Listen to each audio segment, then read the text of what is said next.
Yo guys, X1 here, we're back with another vlog, and today we're talking about the gap.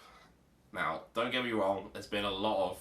there's lots of different gaps of skill levels between players in the UK,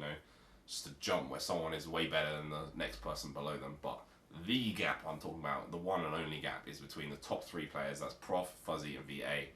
and all other UK players, and this is a gap that's existed for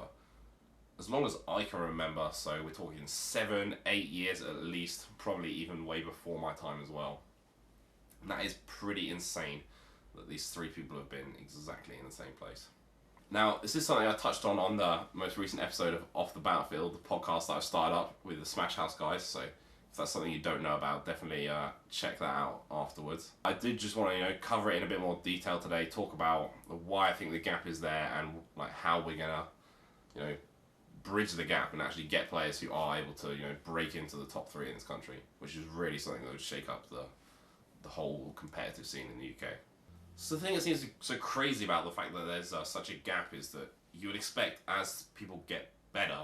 it becomes harder and harder for them to improve. They can't make such big leaps and strides ahead. So you would imagine that naturally the players below them would just catch up because they have more things they can learn, so they can learn it more quickly. But despite all this, we've been stuck with faces that seem just a bit too familiar, and I want to kind of delve into the reasons why we're in this situation right now.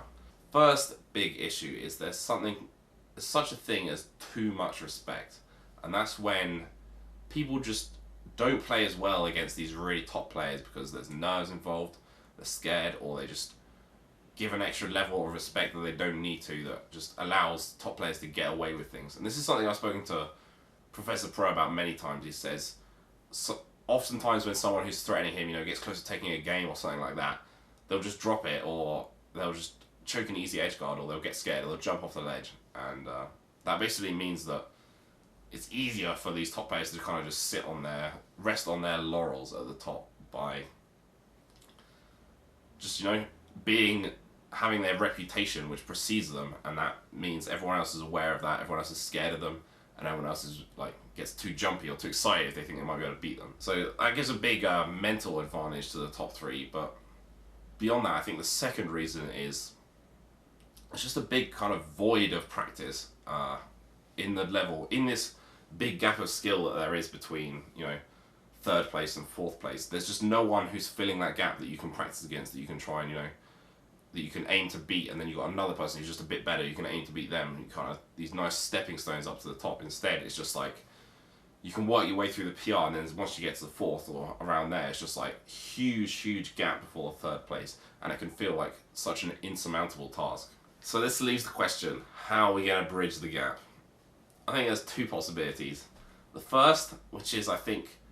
probably the less likely possibility, but if this does come to fruition, then I think it's something we could potentially see, even in the next few months, next 6 months or something, we could see someone shoot up to the top if this happens.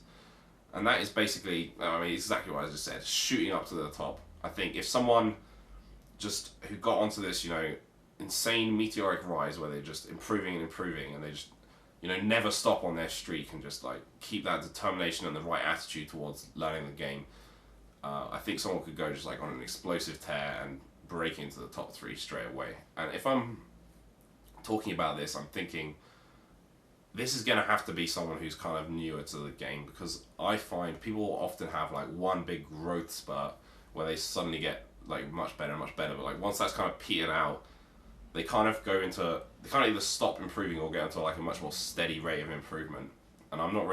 that's not really going to cut it in this situation, I don't think. I think if this is going to happen, it's going to need to be someone who's been playing for less than a couple of years, who's constantly improving at the moment, who just keeps up that rate of improvement and never hits that first plateau. If we don't see any insane bursts of improvement from anyone, then I think what we're going to see instead is kind of the slow road into breaking the top three. And this is not really going to be something that comes from just the one person. I think it's going to come from lots of different people reaching a similar level and all just working, not necessarily together, but all working independently to succeed and compete against each other. What I'm talking about here is, if we look at the sub top three level, so after you've got that, it was originally kind of just old guard players who are hanging around there. So it was Alpha Dash and Death Gazer, Only in the last couple of years have we seen new faces like Mint, R23 and Frenzy actually break into this group and start, shaking things up at the sort of top 10 level. I think if we see more and more of that, more competition at that level, these players are actually going to be hungrier to improve, and it's going to give them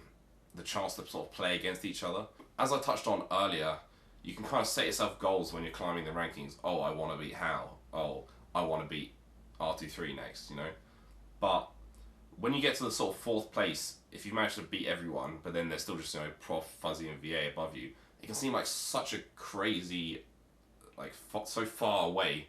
and it's going to be so difficult for you to get that you can kind of lose hope, or just lose interest because you're not being able to beat new people anymore. Whereas if there's this big group of people who are all able to take sets of each other, someone gets up to the fourth place and then someone else says, I don't want to be losing to this guy anymore, and they step up themselves,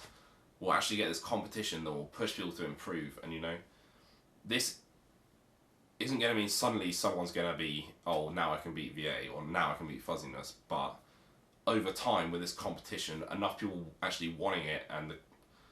the tournaments being there, encouraging them to actually work for it, is going to allow them to just all work until one of them is finally actually able to crack the tough nut that is the top 3. This is one of the main reasons I always want to foster competition in the UK, not just at the top 3 level, but all the way below that. And that's one of the reasons why I do things like pay out beyond just the top 3 in my tournaments. I like to go down to top 6 or top 8 where it's possible, because I think that having this healthy competition is going to keep Melee actually exciting, and it's going to keep people wanting to actually improve, and that will push through to the next level, and maybe we'll actually see a big shake up of UK placings. Alright guys, so I hope you liked the vlog talking about the gap today. Leave a comment letting me know who you think is going to break the top 3. There's some good contenders out there, there's Mint, Frenzy, R23 potentially. So let me know what you think, and don't forget to subscribe and follow me on Twitter.